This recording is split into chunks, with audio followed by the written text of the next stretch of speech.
Question à 1, 2, 3 points. La première question vaut 1 point. On va ouvrir vos buzzers, les amis. Voici, c'est fait. Dites-moi, pour commencer, quel mammifère des forêts de Chine centrale consacre plus de 10 heures, Jérôme? Le panda géant. Exactement, c'est ça, oui. Le grand panda.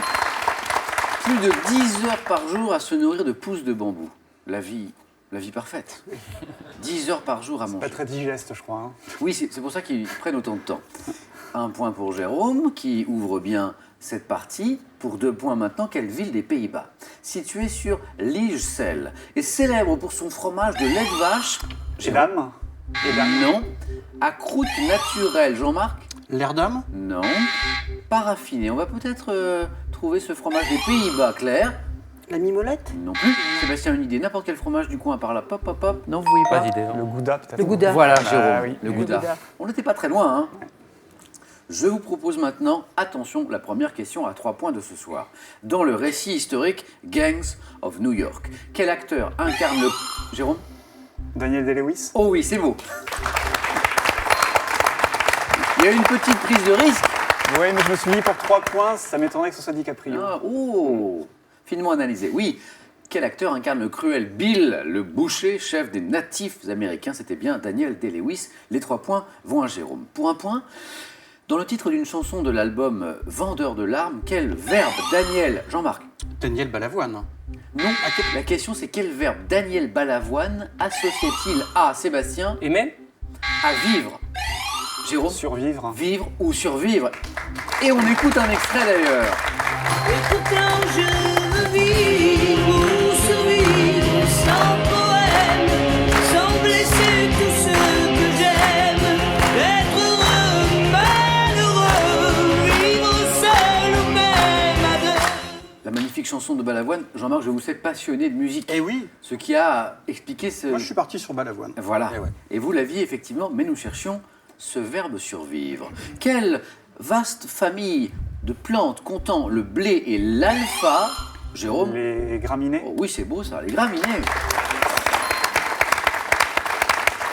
Il est bien là, notre champion. Jérôme s'est bien reposé ce week-end après sa première victoire de vendredi. Il est au bord de la qualification. Bon, la bonne nouvelle, c'est qu'une fois que Jérôme sera qualifié, on sera un peu plus tranquille. Jean-Marc, Claire et Sébastien, on pourra jouer plus tranquillement.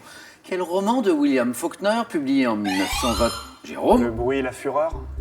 Le bruit et la fureur, oui, c'est ça. Jérôme, vous êtes qualifié pour le 4 à la suite. Belle, rapide qualification de Jérôme.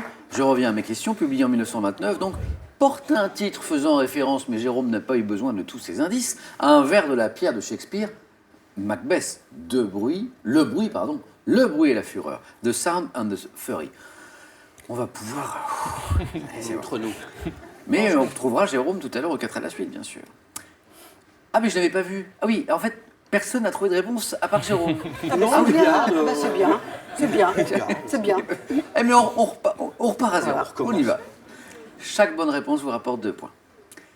Quel nom, tiré d'un mot anglais signifiant bestiole nuisible, désigne une erreur dans un programme informatique? Oui, Jean-Marc. Un bug? Un bug, exactement, très bien.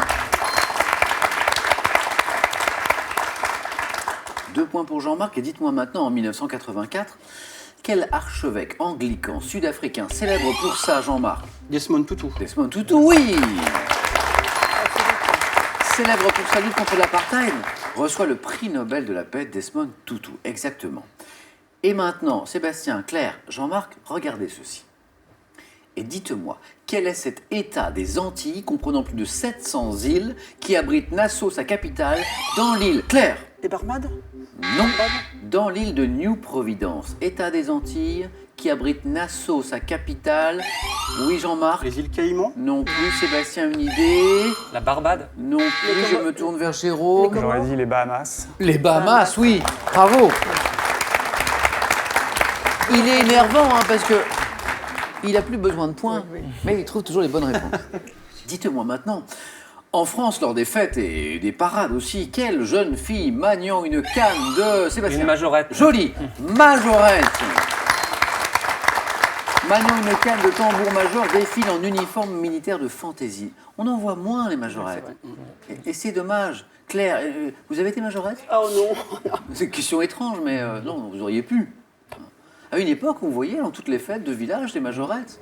J'en garde un souvenir plaisant. Et on n'en voit plus. Sébastien, 2 points. Claire, demandez à Annie, votre porte-bonheur, de... Non, mais que fait Annie, là, votre mais porte-bonheur? c'est mes copains à côté, ils vont trop vite. Ah, hein. oui, c'est pas... oui, bon. Sébastien, Jean-Marc, ralentissez un petit peu pour Claire, s'il vous plaît. Chez l'homme, quelles petites ulcérations des muqueuses de la bouche peuvent être calmées par Claire? Les aftes, Joli, les aftes, voilà, les 2 premiers points de Claire. ça va. Et peut-être pas les derniers. Et maintenant, Sébastien, Claire, Jean-Marc, écoutez ceci.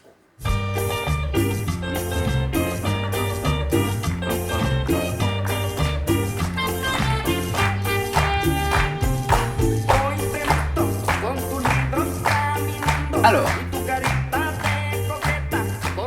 vous venez d'entendre un air rendu célèbre par la publicité qui correspond à un genre musical qu'on appelle cumbia. Dans quel pays d'Amérique du Sud ce genre, Claire? Mexique. Ce genre musical est-il né, Sébastien? Brésil. Non plus. Selon certaines sources, Jean-Marc? La Colombie. Joli. Voilà, la Colombie. Selon certaines sources, près de la ville de Cartagena. Jean-Marc, le passionné de musique, me donne la bonne réponse. Vous pouvez pas faire moins. Dans la mythologie grecque, je précise, quel couple, transformé par Zeus et Hermès en arbre, mêlant leurs branches, symbolise l'amour conjugal? Quel est ce couple qui symbolise dans la mythologie grecque l'amour? Claire? Arcis et... Jean-Marc, Sébastien peut-être? Non, Jérôme? Philémon et Baucis. Philémon et Baucis, magnifique. Heureusement que Jérôme ne peut pas stocker des points pour la suite, parce Dommage. qu'il aurait déjà gagné sa 2e victoire. Depuis 2006, ah oui, on cherche un présentateur. Depuis 2006, quel présentateur est aux commandes de l'émission Salut les terriens? Claire? Oh, je sais plus. Sébastien? Thierry Ardisson. Thierry Ardisson, très bien. C'est rien,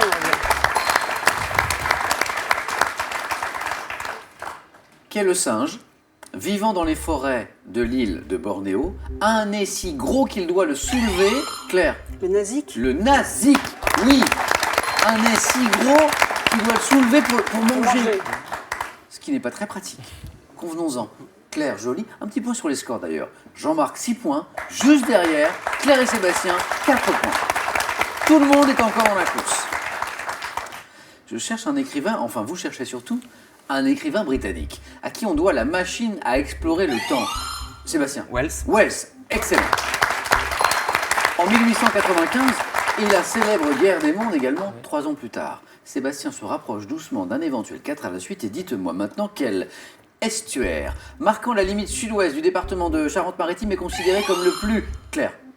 C'est l'estuaire de la Charente. Considéré comme le plus, Sébastien? L'estuaire de la Gironde.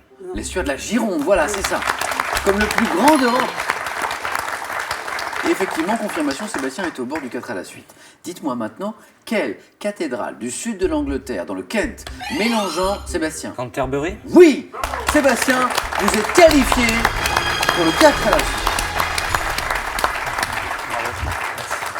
Mélangeant le roman gothique abrite la plus riche collection de vitraux de tout le Royaume-Uni, c'est bien la cathédrale de Canterbury ou Canterbury.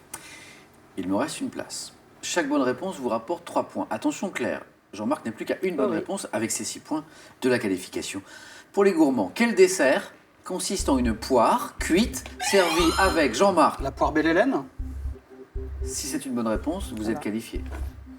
Et c'est la bonne réponse. Claire a raison. Bravo Jean-Marc, vous êtes qualifié pour le 4 à la suite. Poire cuite servie avec de la glace à la vanille, nappée de sauce chaude au chocolat. Claire. C'est rapide. Pas mal de réponses, vous passez. Oui, je l'ai vu, j'ai vu. Juste un tout petit peu plus. En retard. Vous reviendrez? Oui. Vous reviendrez avec Annie? Ah, sûrement. Eh bien, je serai heureux de vous accueillir toutes les deux. Merci encore. Bon retour à Saint-Jean-d'Angely. Tout à fait. Pour vous, ce cadeau. SodaStream vous offre une machine à design épuré pour créer simplement mais avec style vos boissons pétillantes. Voici la source de SodaStream. Libérez-vous des tensions avec ce coffret qui fait du bien. Au programme, 50 automassages anti-stress, simple et ultra rapide. Et avec la magie du running, mettez-vous à courir et ne vous arrêtez plus. Si vous aussi vous avez envie de venir jouer sur notre plateau, n'hésitez pas, passez nos tests de sélection. Inscrivez-vous sur france3.fr ou par courrier à cette adresse, question pour un champion, CEDEX 22 08 99 220 Paris Concours. Notre équipe sélection arrive dans les villes de Valence, Reims en janvier et Perpignan en février. Et maintenant, une nouvelle chance pour vous de gagner 13 000 euros. C'est 13 000 euros que se partageront 13 d'entre vous représentant nos très belles 13 régions de France. Alors bonne chance à tous. La question ce soir, la voici. Autrefois, quel nom donnait-on au bien qu'une femme apportait, vous savez, en se mariant? Est-ce 1, la dot, ou 2, le magot? La bonne réponse, 3243 pour le téléphone. Par SMS 1 ou 2 au 7 10 20 et tirage au sort parmi toutes les bonnes réponses. Félicitations à Jean-Marc, Sébastien, Jérôme. On joue maintenant, messieurs, aux 4 à la suite.